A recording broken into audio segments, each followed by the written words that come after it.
Hey, time to study one of the most common words in English, get. It might be avoided in formal and written English, but that doesn't mean its use is not correct and natural among native speakers. If you try to translate this word into your language, you will probably find different meanings, but the truth is that in the mind of the native speaker, get is about one thing only: change. But to understand the specific sense of that change in each sentence, we need to pay attention to the type of word that comes after. And that's the key to understand its particular meaning in context and to properly translate it to your language if you need to do so. Look, first, let's see what happens when get comes before a noun or a pronoun. Look at this sentence here. I don't have it. It, that's the pronoun, right? I don't have it. Then, after a while, I have it. So, what happens in the middle here? Well, I get it. And that's it.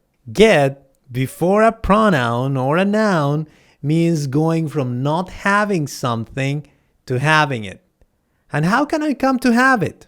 Well, I can buy it, or maybe I can receive it as a gift, for example, or maybe I can obtain it somehow, find it, or just fetch it myself. The thing is that in this case, it doesn't matter how I got it. What I'm saying here is that now I have something that I didn't have before. Let's see a similar example, this time with a noun instead of a pronoun. I didn't have the tickets. Then I got the tickets. This is the past simple form of get here, got. So I got the tickets, which means that now I have the tickets. So when I say I got the tickets, I'm saying that I came from not having them to having them. And there are different ways in which this could have happened. Maybe I bought them, maybe I received them as a gift, or obtained them somehow. But when I say that I got them, I'm not providing that information. I just got them. Some other examples. Did you get my message? Here, get is obviously taking the place of the verb receive. Where did you get that jacket? I'm evidently asking where you bought the jacket. We need to get a doctor, which is the same thing as saying we need to find a doctor. Now let's see what happens when get goes before an adjective. Look at this example. I wasn't tired. As you well know, tired is an adjective. So, in the morning, I wasn't tired. But now, after a busy day full of activities, I am tired. What happened in the middle here? I got tired. See? Getting tired means coming from not being tired to being tired. So get is describing the process of change towards this state of being tired here. There is another verb which has the same meaning, become. If I say I became tired, I'm saying the same thing, although, as I told you, get is more informal and much more common in everyday oral communication. Some examples? Sure. This one here isn't present progressive. Look, I'm getting tired of this situation. One in present simple. We get bored during this class.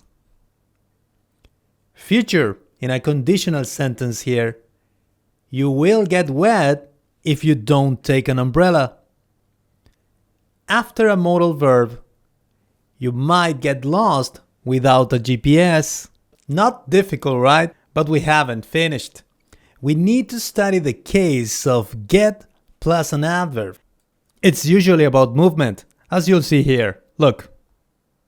Get here, which means come to this position. Get there, which is go to that position. Get here, get there. If you're talking about entering or leaving a place, you can use get in or get out. But if you name the place, then use get into or get out of, like this. Get into the building, get out of the building.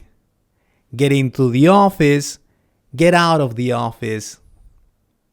When talking about boarding and disembarking, most methods of transportation, such as buses, planes, boats, and so on, you'll use get on and get off, like this. Get on the bus, get off the bus. Get on the train, get off the train. Now, there are some expressions with get that are idiomatic. That is, expressions whose meaning is figurative and doesn't correspond to the literal meaning of its words. Here you have a couple of examples. Do you get along with your colleagues? Get along with means to have a friendly relationship, to like each other and interact in some kind of harmony. He got away with it again.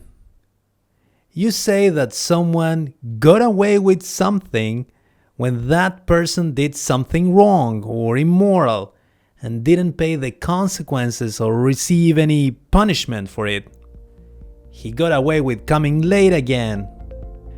Evidently, there are many other things we can add to this study of the use of get, such as its use in passive sentences, but I didn't want to make it too difficult this time.